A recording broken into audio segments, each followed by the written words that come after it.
I have a full detail on a 2021 X3 M40 BMW.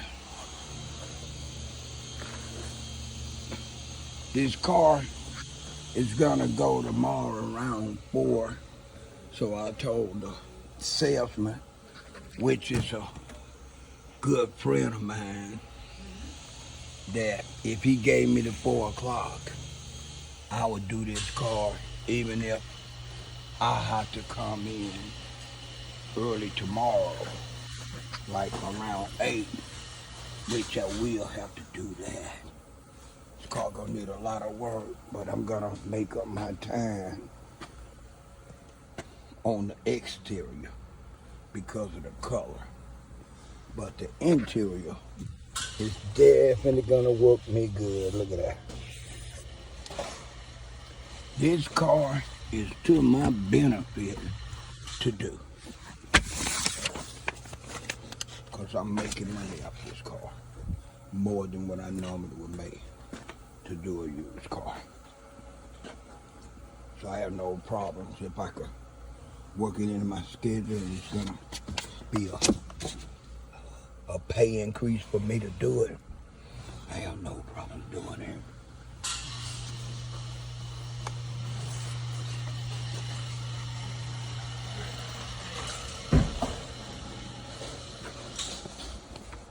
It's already over there. I gave it to Oscar.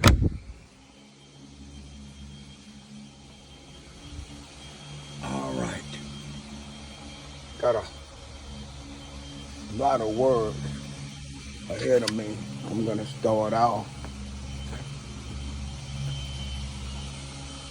blowing it out and go from there.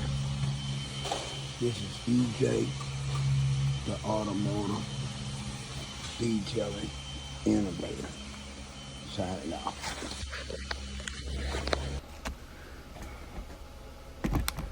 All right.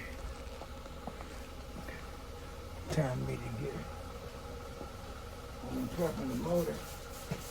I done already did the driver side door jams. I done did the rear hatch. I did the wheels, but I still got to spin them. And I haven't done nothing to the passenger side rims, because I wanted to capture that in my video. First, I wasn't gonna try to record this because I'm busy as hell. I got another street over there. It's gonna just concentrate on trying to record them. But I'm like, what the hell? I can't record some of this for the prep work. I don't know how long I'm gonna have a wash day because I got a co-worker helping me with a couple used car delivery cars that's already been detailed. Just need to be re-cleaned because they sold. So I might have to get on the wash bay momentarily. And it was another reason why I was thinking about not recording it. But what the hell?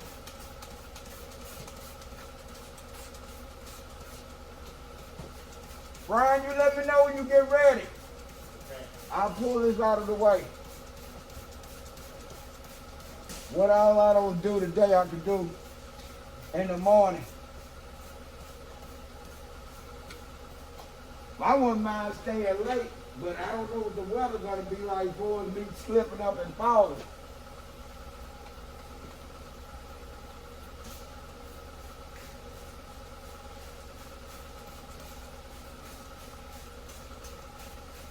I don't even know if my lock's gonna freeze up.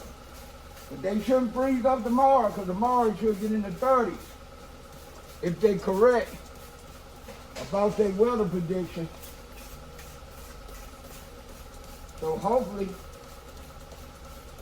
tonight when I get off and get back over to get my car and tomorrow morning be the only 2 times I gotta worry about my locks freezing up. Is what I'm hoping. That's what the forecast say.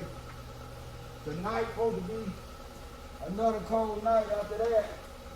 The temperature supposed to be warming up.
down with a little English China engine dressing.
Listen to that puppy purr.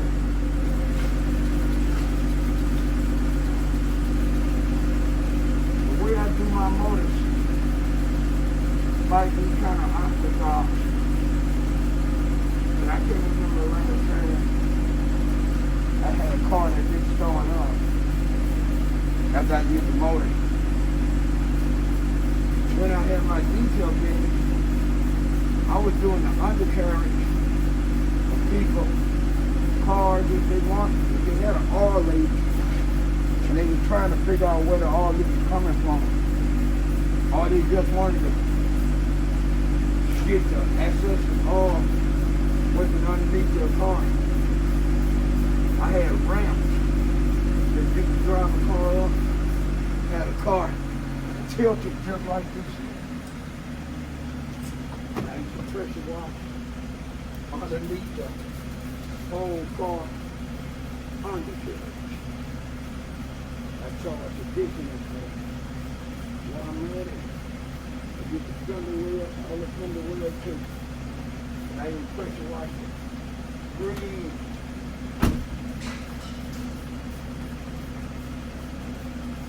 So it's talking about performance. Automotive details. Flash, steady point DeCon,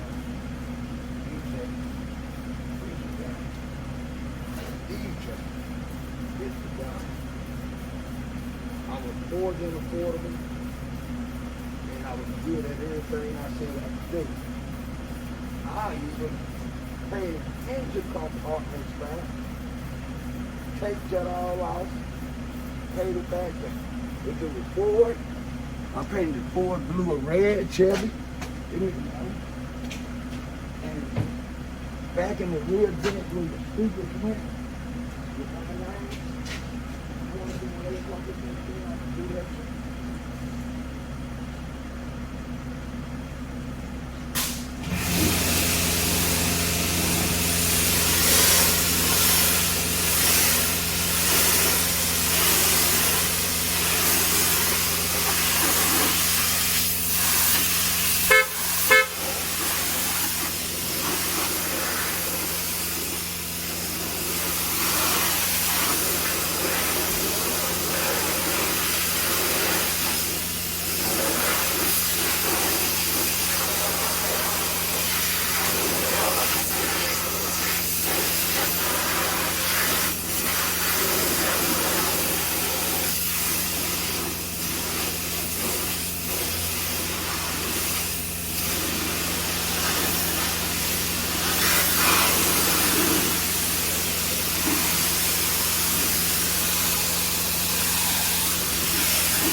I get a chance to prep this car till tomorrow, finish prepping it. I wanted to prep it today, but I'm not sure how icy it's gonna be. I've been having problems with my car wash because of the ice. Been having to pour hot water. Oh, I love it.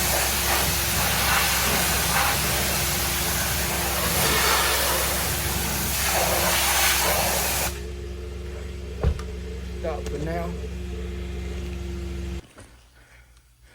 Good morning, viewers. Today is Sunday, January the 14th, 2024.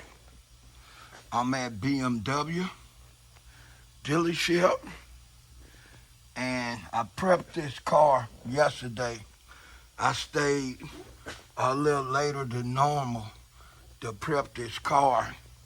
So I just pulled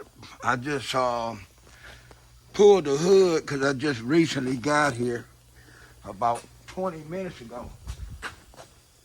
So I pulled the hood to look under the hood and make sure everything dried right, because I took the airline and blew the excess water off the engine while after I got through doing the engine compartment. I blew the excess water, all the water I could get to, with the airline way from under the hood, and then I sprayed some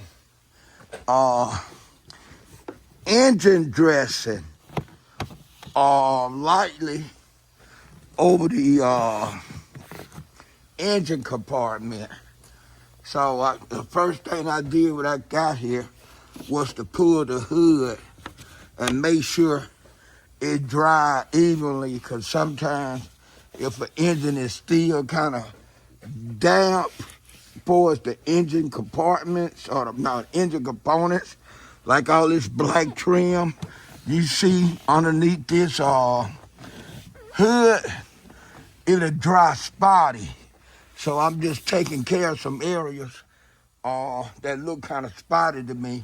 Then I'm gonna go, I blew the interior out yesterday and gave it a first vac. I blew out the vents. I blew out between the back seats and everything.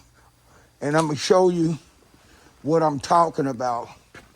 I'm gonna get this other door open right quick to where the viewers could get a better idea and hopefully some more light. I'm planning on investing in me some tripods. I had some, but I wasn't using them. So I sold them to a coworker. So eventually I'm gonna get some more maybe the next week. But I blew these vents out with some chemical and cleaned them. So I'm gonna spray some shine in there. Like I said, I gave it one back already. So I'm gonna have to back it again. I'm gonna do that shortly. And I'm gonna go around to this kicker panel. I cleaned the rims too. I'm gonna shine the tires up shortly. I'm hoping to have this car done in about 2 hours, no more than 3 hours. Because of the color and all, I don't have to do a lot of extensive several step buffing techniques to correct the paint, because the paint don't need a lot of correction, because the paint don't have scratches, or it don't even have a lot of chips that occur when you go on like on the road traveling interstate or riding around the city. Some rock chips might blow up towards your windshield or the body of your car. This car doesn't even have that. It's a 2021, and I'm thinking maybe the people that own this car kept it in garages, had some kind of parking, covered parking, be it garage or covered parking, because it doesn't show signs that the exterior body took a beating. And I'm just running the camera over some of the areas just to show you what I'm talking about. I'm definitely gonna have to shine up these pillars with my paint enhancement to make them more shiny all the way around. Now, this is a trouble area I'm getting ready to blow out. A lot of detailers won't bend this far to get this area, and a lot of times it gets stuck. And I'll be the first one to tell you, I used to be one of those detailers. I was one of those detailers to where I didn't get down all the way down to the body brake pellets and gas pellets and kicker pellets. And when I came here, the guy that was the lead man of the shop, he had done heard a lot about my buffing skills from a co-worker that I had been knowing since 2001, and we had worked together. So he already heard about my buffing skills. So I don't know, I guess he thought I was one of them one-dimensional detailers that could possibly buff a car but can't do an interior detail. So he started observing my interior details very closely. And the only thing he found on a consistent basis was I wasn't getting down at the bottom by the gas pedal and the kicker. The gas pedal and the brake pedals. And he would never tell me, he would tell the guy that recommend me for the job. And the guy would come back and tell me. One time the guy told me in a way that I actually heard him. All the other times I heard him, but it didn't really penetrate my brain. This particular time he said something to me, it let me know that it was a serious issue. And this guy was complaining about. So what I did, I went and got me some new glasses, and I got what you call buy the one and get the other one at half price. And I bought some glasses. I took care of that damn problem. And the guy couldn't say nothing else about no brake pedals or kicker panels or gas pedals that I didn't take care of. I'm gonna sit this camera down. I'm gonna do some vacuum cleaning. And then, let me show you how the interior look for us. Me needed a vacuum cleaner. Again, I got some items on the seats that you see. That's just items I'm getting ready to use to help me clean the interior. I want to get this here vacuum clean out real good. Then I can wipe the interior down to spray some chemicals on the seats. Matter of fact, I could actually spray the chemicals that I'm gonna use on the seats right now. This chemicals has got to be the best chemicals for upholstery cleaner I've used since I've been out here in Washington State. And I've been out in Washington State 29 years.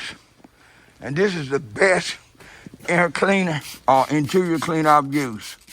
I can just spray it on here and let it dry and come back with a damp cloth and wipe it off. Then I'm gonna go back and treat it with some leather treatment. So right now I'm just pre-soaking it. And I wanna concentrate on doing the vacuum that I was telling y'all about. I will show y'all the finished results of this full detail as I get through. But as of right now, I got the engine compartment ready. This is EJ, the Automotive Detailing Innovator, signing out. Peace. All right, viewers. I want you to bear with me for a second. I'm in the process of getting the chemical I'm going to use to shine the tires with. And then while I'm here shining the tires, I'm going to wipe the door jambs out again because I pressure wash the door jambs, but I want to make sure that the door jambs look as clean as I want them to look. So first thing I'm gonna do is let you see me shining the tires up, and from the tires I'm gonna go to the door jambs. I'm only gonna record the driver's side of this vehicle to show you how I'm shining the tires up. And I'm here to tell you, this roll around chair that I'm sitting on, and this knee pad that's invisible to a lot of people have been a big help to me. I'm one of those guys, like most men, feel like we forever young. So I didn't do a good job in my earlier years trying to prevent from getting hurt. You know, I think I was 25 years old the first time I broke, or the only time I broke an arm. And I broke my left arm.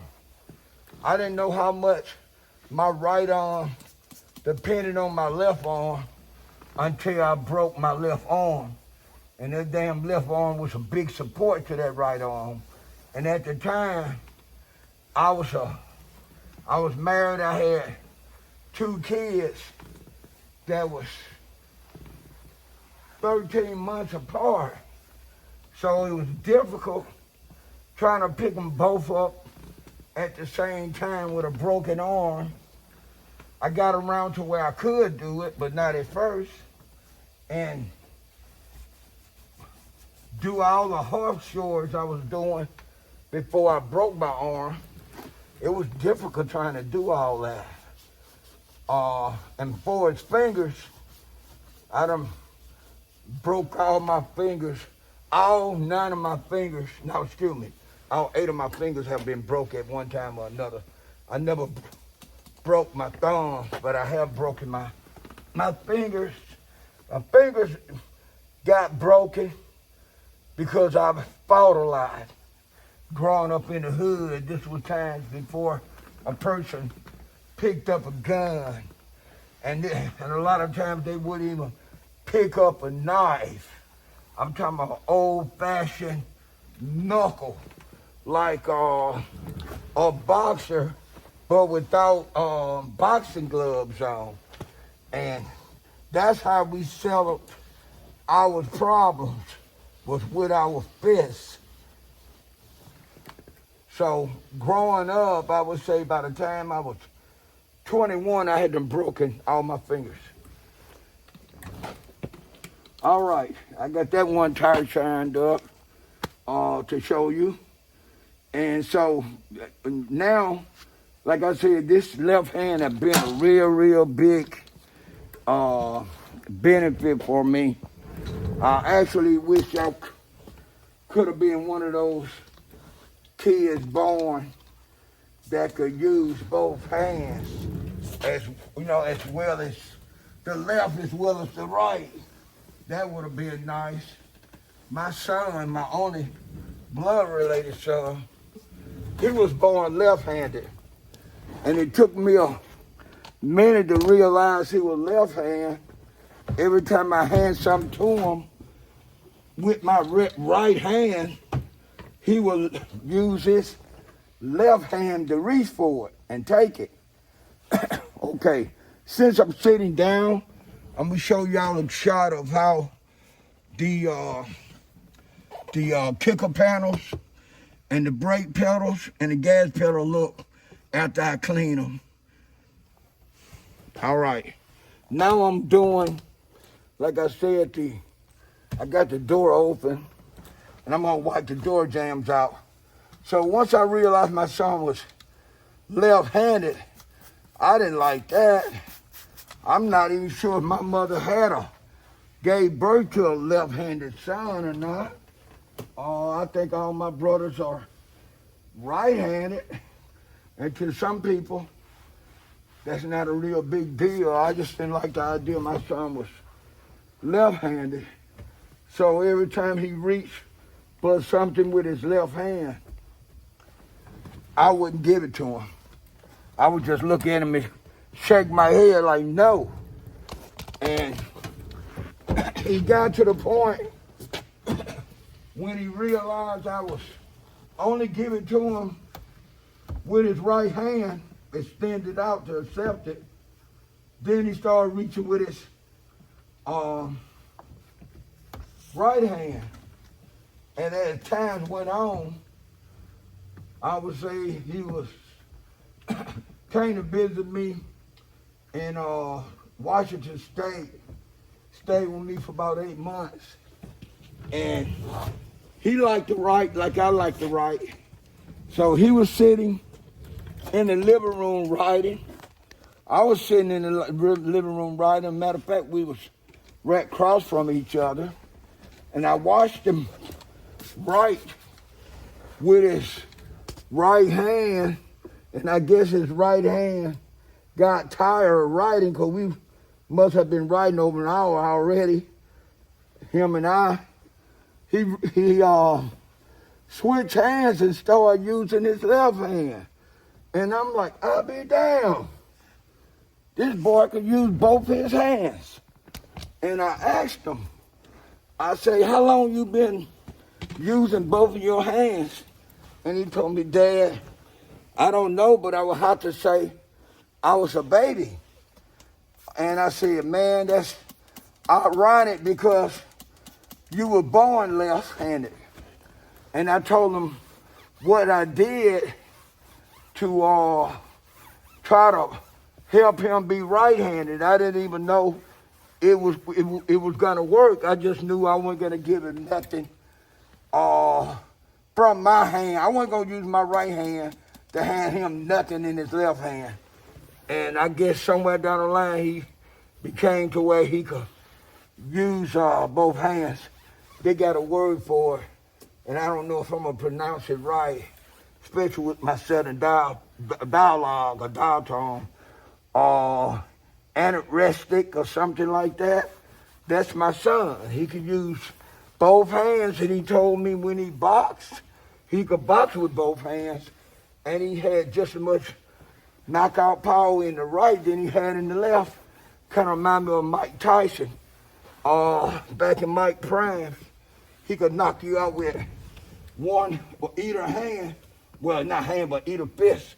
And people were like, he hit him with a right and he went down. And next thing you know, they'll say, he hit him with a left and he went down. And then I guess somewhere down the line, they realized Mike was anorestic or anodestic, or what that word is. And they stopped saying it as much. They'll say he hit him with a combo, you know, a left or right and an uppercut. And we think the uppercut got him. They stopped trying to stereotype what they thought, what hand he thought did it. They thought did it because they realized he was good with both hands. So that was just a little story I throw it out there. I actually think a detailer that could use both hands would make a better detailer than a detailer that's right-handed or just left-handed. I wish someone would have done for me what I done for my son. At the time, like I said, I didn't know I was doing that. Now, this is the only spots I see on this 2021. And if you got paint actually missing there, they could touch it up if they want to. I think I'm gonna hit this bottom piece with some lacquer thinner and try to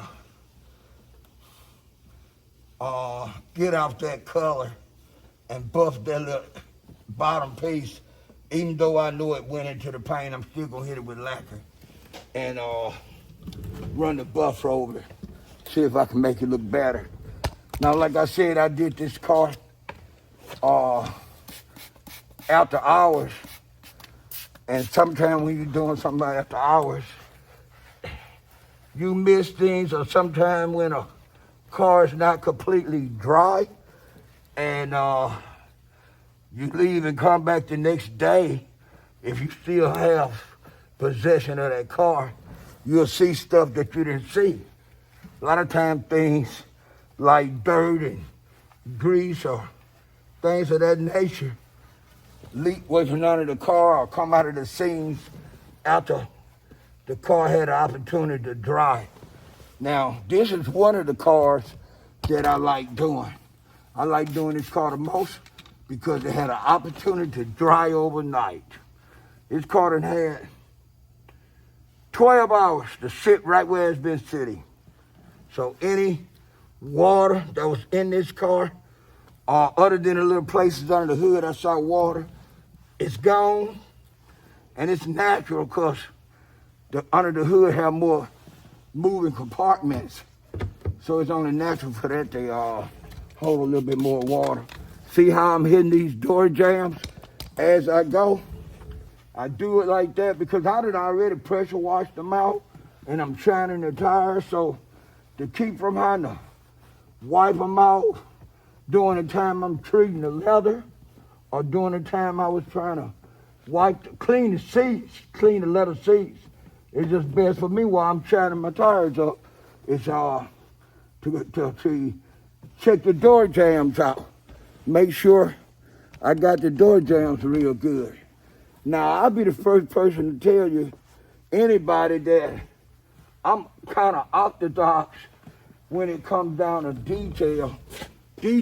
I think a lot of it comes with me being in the detail game since 1980. You know, it's easily to get tired of doing something when you've been doing it that long, you know, especially if you're doing it the same old way. So a lot of times I detail a car according to how I'm feeling. I might do the proper steps, right? Go through the proper stages of steps. I might prep the car first. Then after I dry the car off, after I gave it a full prep, then I blow the car out, start cleaning the interior. Then last I buff it. Then sometimes I might just, if the car door jambs ain't that dirty, I might just go ahead and do the interior and wipe the door jambs out. This car door jamb wasn't that dirty. So if I wanted to, if this car didn't need the kind of prep it needed, because it needed a serious prep. And I knew while prepping this car, if I prepped this car right, it was gonna save me time when it got down to me buffing the car out.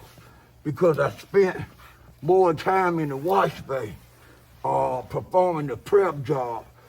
I think a lot of people underestimate, I'm not gonna say a lot of people, I'm gonna say detailers, because what I'm talking about now is a detail thing. I know from anybody, any kind of person could be detailing, but right now, since I'm talking detail, let's talk about detail. It's real easy to get in a rut to where the job don't mean as much to you as it once did because you got tired of doing the job. You know, I've been doing this job like I said, since 1980, and I still care about detail. It's some things that I would like to get out of doing. Like here, my job don't just consist of me doing used car details. Matter of fact, I don't do too many used car details no more. Our customer pay. I do the brand new cars and the deliveries. And in the last couple of years, I made a living being able to do that. Only full details I was doing unless I was doing something for an employee, or if, say, a salesman had a car and it might be going out on a Monday morning, and then I'm the only detailer work on Sundays. He might ask me, could I start on the car on a Saturday, work on it with the rest of my other work on Sunday, and possibly have the car ready for Monday for him, and if I can, what time Monday? So that's about the only time I really do used car details. You know, if you look on my page, a lot of the used car details you see me done, they're cars I done In the past, some employee car or a friend's car, because I'm not doing automotive used car details like that, not even customer pays. When it comes down to forgetting, nah, you do something so long, if you ain't got dementia or Alzheimer's, you don't supposed to be forgetting anything. You might overlook something, or you might just be going real fast to where you don't do something and you got to come back and do it again. But just actually forgetting the whole job, that don't happen. Okay, I said I was only gonna show y'all the driver's side of this car, how I did the door jams, and I wiped the rims out and shined the tires, but I done already went past that. I'm on the last tire on the passenger side, so I'll be through with that. I'm gonna turn off the camera, and then when I get shot up, I'm gonna start treating the leather, and then I'll let y'all see me do some of the leather treatment on this car. Not all, but maybe just the back or something of the car. Whatever shot that I could get better with the camera sitting on a tripod, because I'm not going to be able to hold it. I'm going to need both of my hands. So whatever angle I can get the best is what I show y'all some of. Okay, this is EJ, the automotive detailer, signing off. And if you like, you can look on my YouTube page. I took my YouTube page, what they call it, what is it? It is laminated page home with me and put it in a frame. So when I get ready to do this video, when I get through this video, I might just add a copy of my YouTube channel on there for the bills. This is EJ signing off. Peace. All right. Greetings, viewers. I want to give you a quick glimpse of how the interior turned out. This is after I treated with the leather, after cleaning the upholstery. If I don't do this video now, it's a good possibility that I'm gonna not have time to do it, or I'm gonna forget. And either way, I don't want to do neither one. I don't want to forget, and I don't want to not have time to be able to do it. I'm going across the whole car right quick too while I'm doing the interior, just in case something happens. Cause I'm gonna be real busy. I got another full detail to do, and that's gonna take me a minute. I shaved some time off on this because I stayed late after my regular business hours here to work on this. But the other one, I didn't have time to do that. That would have had me getting out of here maybe around 10 o'clock. And there's no way in the world I was gonna get out of here that late. So this is what you got on the interior. I'm gonna come back and I'm gonna buff those pillars.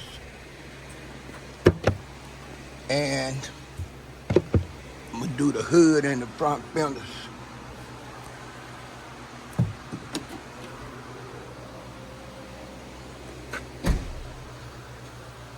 The only real break I got on this car, other than staying late, was that the color allowed me to not to do as many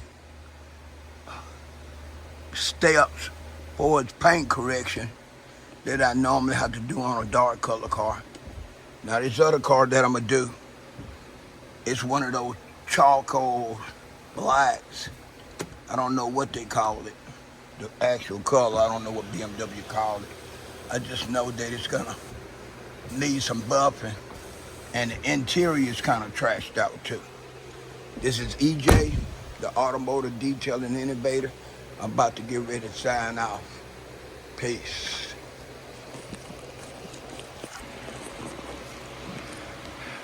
Greetings, viewers. When I prepped this car last night, I gave it a iron DeCon chemical bath treatment, and I gave it a clay bar after I had buffed the hood with some finishing wax. I stepped back to the left and to the right and looked at the hood, and I saw water spots on it. So I'm currently going back over the hood to get these water spots out. I'm surprised the iron DeCon chemical bath didn't take the